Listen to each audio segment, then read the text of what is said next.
안녕하세요. 오늘은 성서의 인간 중심성과 환경 문제에 대해서 다루어 보려고 하거든요. 그래서 사실은 오늘날 굉장히 지구 온난화로 인해서 이상 기후라든지 아니면 자연재해 이런 것들이 막 늘어나고 있고요. 전체적으로 생태 위기에 직면해 있다. 이렇게 이야기를 하는데요.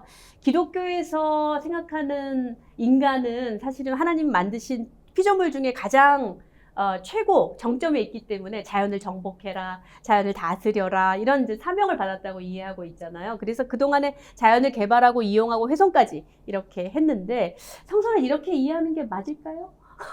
어떻게 문제가 이해하면 있죠. 될까요? 네. 환경 문제에 대해서 성서가 끼친 영향에 대해서 비판을 한 사람이 린 와이트라는 학자가 있는데요. 이 사람은 이야기하기를 기독교의 창조론이 자연과 인간의 관계를 둘 관계로 이분법적으로 나눠 놓고 인간을 자연을 지배하는 지배자로 세워놓은 그런 관계로 세워놨기 때문에 자연에 대한 착취, 자연에 대한 무차별적인 개발, 그래서 결국은 환경 문제를 야기시켰다 이렇게 이야기를 합니다. 그래서 요새는 생태 신학 아니면은 생태 해석학 이런 것들이 기독교 내에서 많이 발전을 하고 있는데요. 생태 해석학에 대해서 오늘은 잠깐 소개를 드리고 싶습니다. 이 생태계의 관점을 가지고 지구와 지구 공동체의 관점을 가지고서 성서를 읽는 거예요.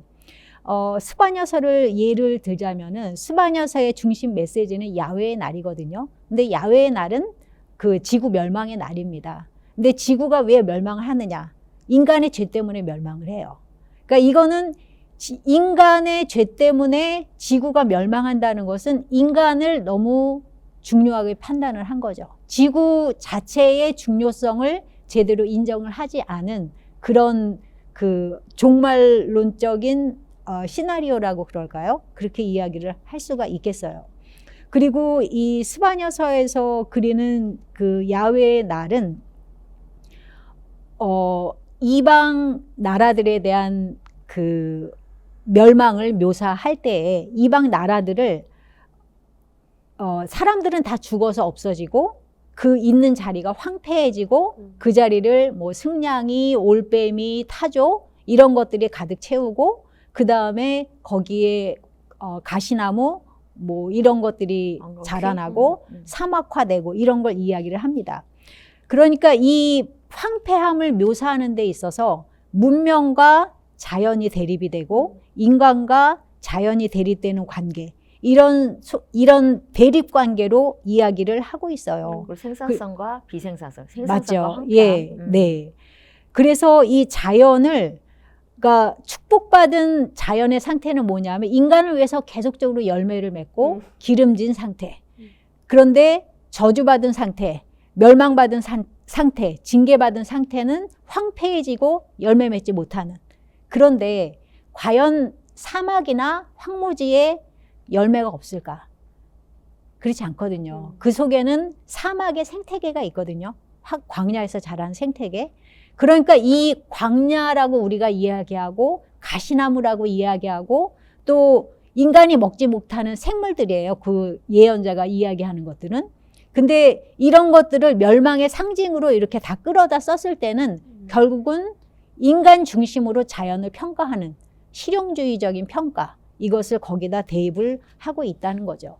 만약에 그렇다면은 자연에 대한 존재 이유를 인간이 부여하는 거나 마찬가지예요. 너희는 나한테 쓸모가 있으면 너희는 존재해도 돼. 너는 나에게 쓸모가 없고 열매 맺지 못한다면은 너희는 없어져도 돼. 이렇게 이야기를 할 수가 있는 거죠. 저는 어렸을 때 그런 생각을 했었어요. 모기가 너무 귀찮아가지고 하나님은 왜 모기를 만드셨을까? 이렇게 생각을 했거든요. 그러니까 이거 완전히 제 중심으로 생각을 한 거예요. 나는 귀찮은데 왜 쟤는 하나님이 만들어 놓은 거야? 그러니까 그 생물에 대한 자체적인 가치 이거를 인정을 하지 않고 내 중심적으로 판단을 한 거죠.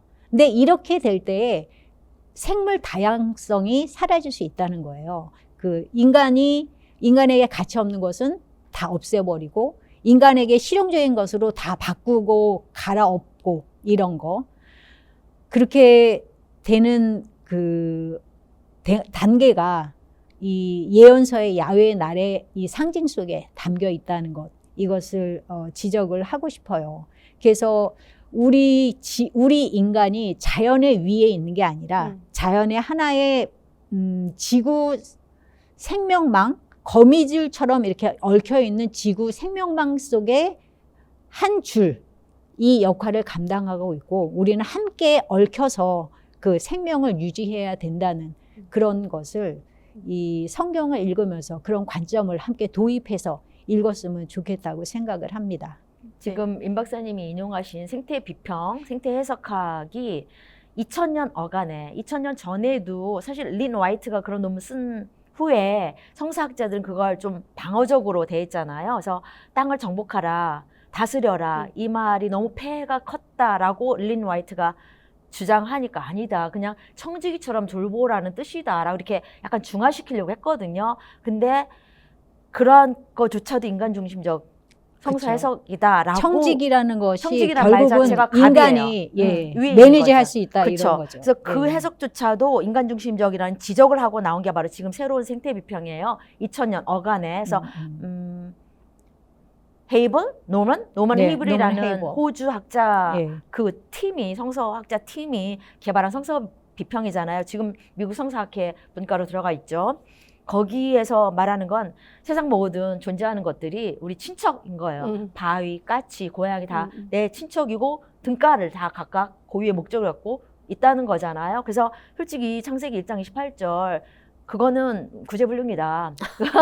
그거 갖고 너무 이렇게 방어하려고 하지 마라. 대신 스바냐도 물론 그걸 깔고 있지만 대신 성서의 다른 부분에 보면 그걸 상쇄시키는 메시지가 있다는 거죠. 인간이 결코 중심도 아니고 을도 갑도 아니고 인간은 다른 존재들과 비해서 조그맣고 작고 동등한 그런 모습으로 시편에도 나와 있고 욥기에도 나와 있고, 그러니까 그걸 같이 읽는 거죠.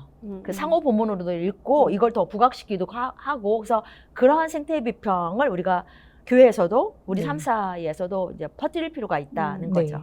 네, 그래서 저는 이제 그 페미니즘과 연결해서 우리 임혜원 박사님이 쓰신 글에 그 환경 문제 또 생태 문제에 대해서 쓰신 글에 뭐가 이게 기억에 남냐면, 지구와 비인간 지구 구성원이 사회적 약자로 인정되어야 된다. 이 말이, 이 문장이 되게 이제 기억에 남더라고요. 정말 우리 하여튼 여성의 인권 이런 것들을 막 이제 주장하는데 사실은 우리보다 더 약자 가 또 있다는 거죠. 그러면서 그 약자에 관심을 가질 수 있는 그런 기독교인이 되어야 되지 않나, 이런 생각을 하고요. 또 하나, 또 제가 이렇게 뭐랄까요, 이렇게 가로를 쳐서 가져온 것은 공동체 내의 생태적 회심이라는 표현을 쓰셨더라고요. 그래서 이렇게 생태 신화적인 인지 변화와 더불어서 우리도 마음이 바뀌어야 된다. 정말 그동안에 생각했던 것, 무심코 행동했던 것, 이런 것들로부터 사실은 마음을 돌이켜야 된다. 이런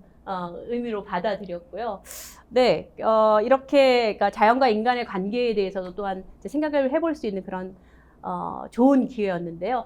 오늘 이제 우리 교회 언니들, 또 여성 목사님이면서 또 성서 신학자이신 두 교회 언니들을 모시고 이렇게 길게 이번 시즌 이야기를 나눠봤는데요. 마무리 질문을 하나씩 드리고 이번 시즌을 마무리하려고 하거든요. 성서는 기독교 페미니즘을 위해서 여전히 유효합니까? 어떤 의미가 있다라고 생각하시는지 짧게 한마디씩 해주시죠.